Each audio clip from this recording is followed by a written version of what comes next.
Existe um instante preciso em que uma nação percebe que já perdeu a guerra. Não é quando a primeira bomba cai. Não é quando o primeiro navio afunda. É quando os números deixam de fazer sentido e a matemática se torna uma sentença de morte. Para o alto comando imperial japonês, esse momento chegou numa manhã ensolarada de junho de 1942, quando 4 dos seus porta-aviões mais letais viraram fornalhas flutuantes em questão de minutos. O que viram naquele dia não foi apenas uma derrota, foi o fim de uma era que eles mesmos haviam criado. Uma era em que o Japão dominava os oceanos com uma arma que ninguém mais sabia usar tão bem. Mas para entender como chegaram ali, como se tornaram os mestres absolutos de uma revolução militar, e como desperdiçaram tudo numa única manhã catastrófica, precisamos voltar ao começo. Ao momento em que o Japão olhou para o futuro da guerra e viu algo que ninguém mais conseguia enxergar. Qingdao, China, 1914. Enquanto a Europa se afogava nas trincheiras da Primeira Guerra Mundial, o Japão conduzia silenciosamente a primeira operação aérea naval de sua história. Hidroaviões Farman e Curtiss decolavam de navios-mãe para atacar posições alemãs, fazer reconhecimento e corrigir o fogo da artilharia. Era primitivo, quase experimental. Mas os oficiais japoneses que testemunharam aquilo sentiram algo que os oficiais europeus, obcecados com couraçados e canhões gigantes, não sentiram. Viram o futuro. Viram que a guerra naval nunca mais seria decidida por quem tinha o canhão maior. Seria decidida por quem controlasse o céu sobre o oceano. Essa percepção os levou à fonte. A Royal Navy britânica era a única força que entendia a aviação naval de verdade. E o Japão, com uma humildade estratégica rara, pediu ajuda. Entre 1921 e 1923, a missão Senpil desembarcou no Japão, trazendo instrutores britânicos que ensinaram tudo. Motores, procedimentos de convés, sistemas de recuperação de aeronaves, técnicas de pouso noturno. Tudo. Os britânicos, ingenuamente generosos, entregaram décadas de pesquisa e experiência de mão beijada. O Japão absorveu cada lição, cada detalhe técnico, cada fragmento de doutrina, e então fez algo que os britânicos não esperavam, foram além. Em 1922, enquanto as potências ocidentais ainda debatiam o papel dos porta-aviões, o Japão lançou o Hosho, o primeiro porta-aviões do mundo construído do zero, desde a quilha, com um único propósito: convés limpo, sem superestrutura que atrapalhasse. Hangar fechado, elevadores eficientes, sistemas de arremetida e pouso que funcionavam. O Hosho não era apenas um navio, era um laboratório vivo. Cada decolagem, cada pouso, cada falha, cada ajuste, tudo era documentado, estudado, aperfeiçoado. Ali nasceu uma doutrina japonesa que seria aterrorizante, agressiva, precisa, letal. Os americanos e britânicos ainda viam porta-aviões como apoio para a frota de couraçados. O Japão já os via como a arma principal. Então veio o Tratado Naval de Washington em 1922, que deveria limitar o poder japonês. Forçou o Japão a cancelar a construção de supercouraçados colossais. Qualquer outra nação teria visto isso como uma derrota humilhante. O Japão viu uma oportunidade. Pegaram os cascos gigantescos dos cruzadores de batalha Akagi e Kaga, que estavam sendo construídos, e os transformaram em porta-aviões. Não eram conversões improvisadas. Eram monstros. O Akagi inicialmente tinha 3 convéses de voo, uma aberração de engenharia que foi refinada depois para um único convés massivo. O Kaga seguiu o mesmo caminho. Quando terminados, eram maiores, mais rápidos e carregavam mais aviões do que qualquer porta-aviões americano em serviço. O tratado que deveria limitar o Japão acabou acelerando sua supremacia aérea naval. Mas a genialidade japonesa não estava apenas nos navios. Estava na filosofia.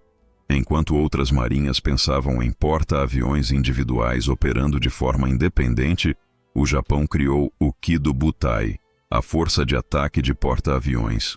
Não era uma frota, era uma arma sincronizada. Múltiplos porta-aviões operando como um único organismo mortal. Silêncio total de rádio. Ataques em ondas coordenadas com 300 aviões ou mais. Treinamento conjunto de pilotos de diferentes esquadras até que operassem como uma mente coletiva. Nenhuma marinha do mundo tinha algo remotamente parecido em 1941. Nenhuma. E os pilotos? Os pilotos. Enquanto um piloto americano médio entrava em combate com 200 horas de voo, um piloto japonês tinha entre 600 e 800 horas. Mas não eram horas simuladas. Não eram exercícios em condições ideais. Eram horas de combate real, ganhadas nos céus sangrentos da China entre 1937 e 1941. Eles não aprenderam a voar em escolas, aprenderam a matar no ar. A doutrina era clara e brutal. Não havia espaço para hesitação. Não havia margem para erro. Ataque primeiro. Ataque com precisão cirúrgica. Destrua antes que o inimigo saiba o que o atingiu.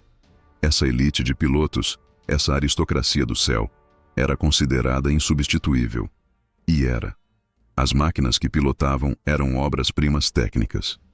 O A-6M0 era uma lenda viva antes mesmo de Pearl Harbor. Tinha o maior alcance operacional de qualquer caça no mundo.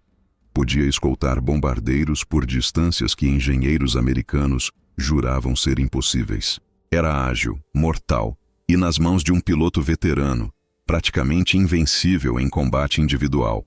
O B-5N Kate era o melhor torpedeiro do mundo até 1942. Podia entregar um torpedo de 900 quilos com precisão letal mesmo em condições difíceis. E o D-3 Aval, o bombardeiro de mergulho, tinha uma taxa de acerto que fazia engenheiros ocidentais pensarem que os números eram propaganda. Mas não eram. Eram reais. Terrivelmente reais. Em 1941, a frota japonesa possuía 9 porta-aviões operacionais. A Grã-Bretanha tinha 12, mas espalhados por todo o mundo, muitos obsoletos. Os Estados Unidos tinham 8, mas suas tripulações eram verdes, seus pilotos inexperientes, suas doutrinas ainda em desenvolvimento.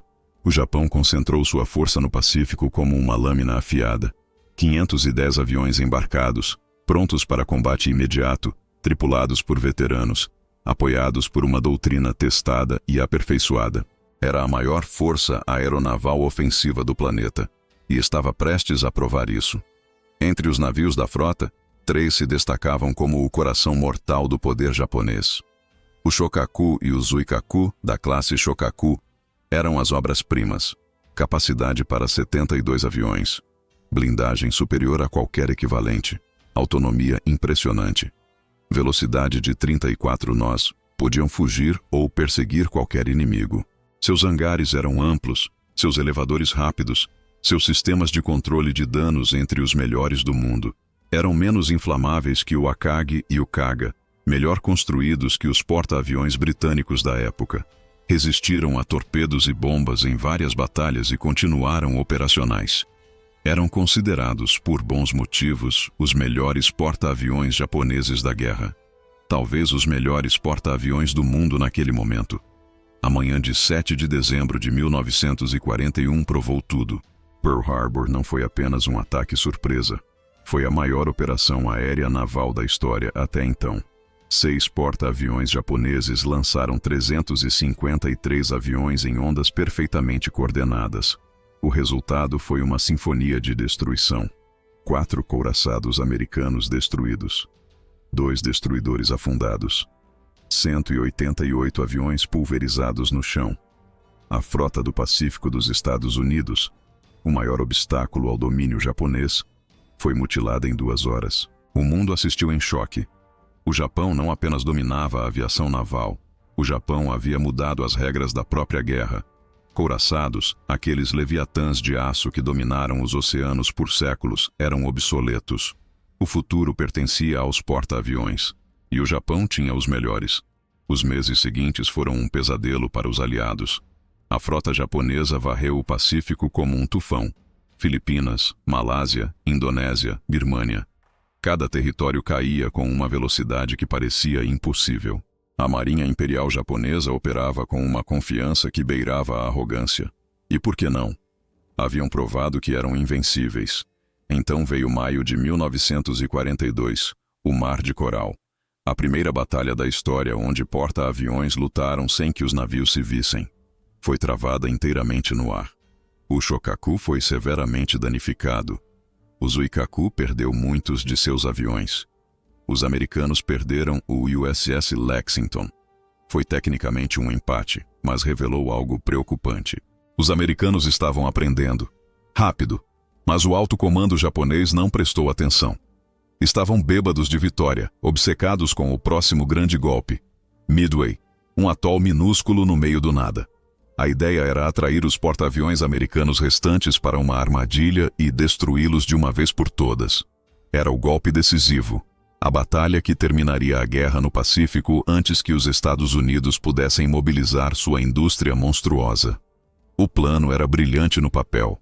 Na realidade, era um desastre esperando para acontecer. 4 de junho de 1942. O Akagi, o Kaga, o Soryu e o Hiryu estavam no centro da formação japonesa. Haviam lançado seu primeiro ataque contra Midway. Os aviões estavam voltando. No convés dos 4 porta-aviões, tripulações rearmavam e reabasteciam aeronaves freneticamente.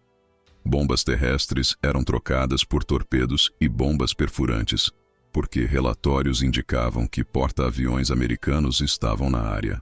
Era um momento de vulnerabilidade total. Combustível de aviação exposto, munição espalhada, aviões enfileirados. E então, o céu rasgou. Bombardeiros de mergulho americanos, SBD Dauntless, que haviam se perdido e quase ficado sem combustível, encontraram os porta-aviões japoneses por puro acaso. Não houve coordenação elaborada, não houve plano genial. Foi sorte cega, mas foi o suficiente. Em 5 minutos, 3 porta-aviões japoneses viraram infernos. O Akagi, ferido mortalmente por uma única bomba que detonou o depósito de torpedos. O Kaga, atingido por 4 bombas explodindo em chamas que consumiram o navio inteiro. O Soryu, 3 bombas diretas, transformado numa fornalha flutuante. O Hiryu resistiu por algumas horas, lançou um contra-ataque que danificou o USS Yorktown, mas foi encontrado e destruído à tarde. 4 porta-aviões, 248 aviões, 110 pilotos veteranos, tudo perdido num único dia. Almirante Yamamoto, observando da ponte do seu couraçado a quilômetros de distância, entendeu imediatamente o que acabara de acontecer. Não era apenas uma derrota tática. Era matemática.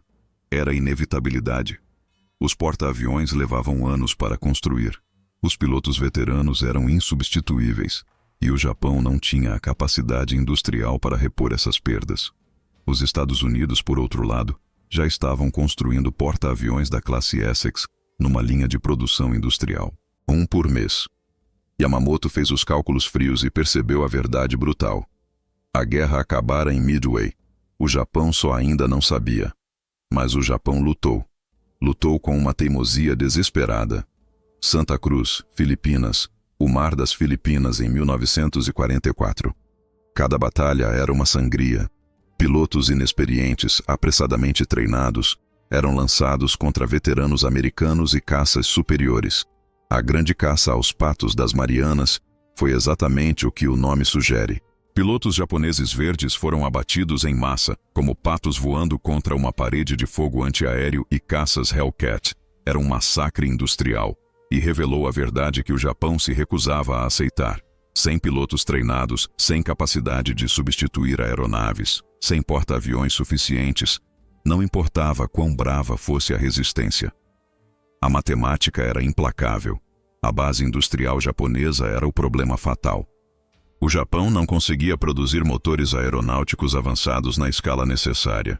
Não conseguia treinar pilotos com a qualidade que tinha em 1941, porque treinamento leva tempo, combustível e instrutores experientes, todos recursos que não existiam mais.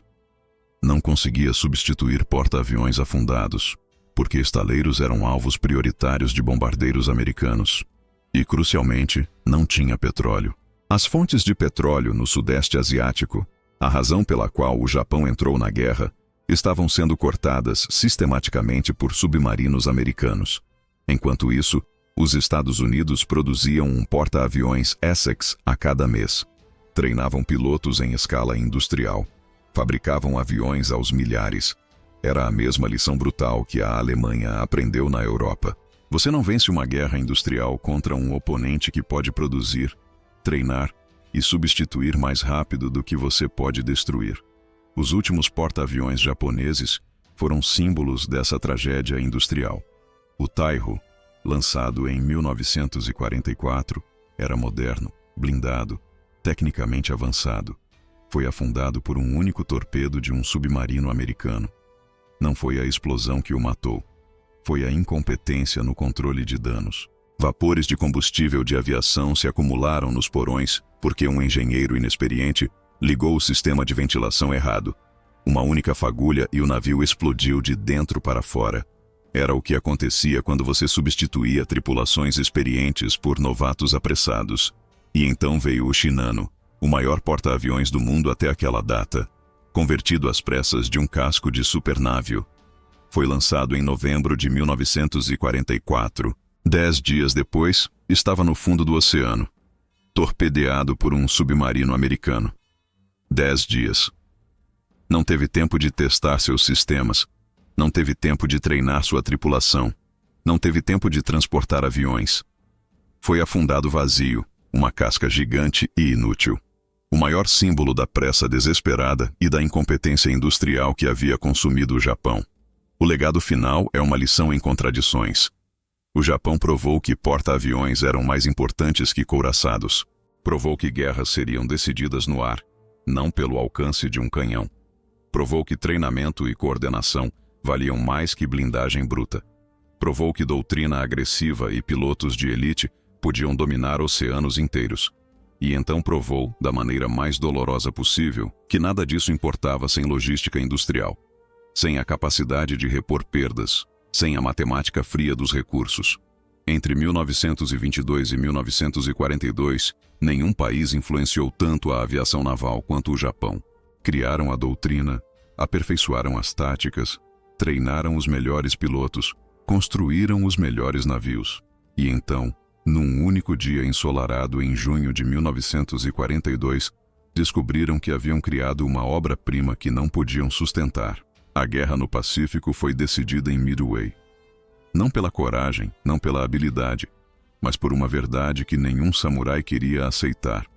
No século XX, guerras industriais são vencidas por fábricas, não por guerreiros.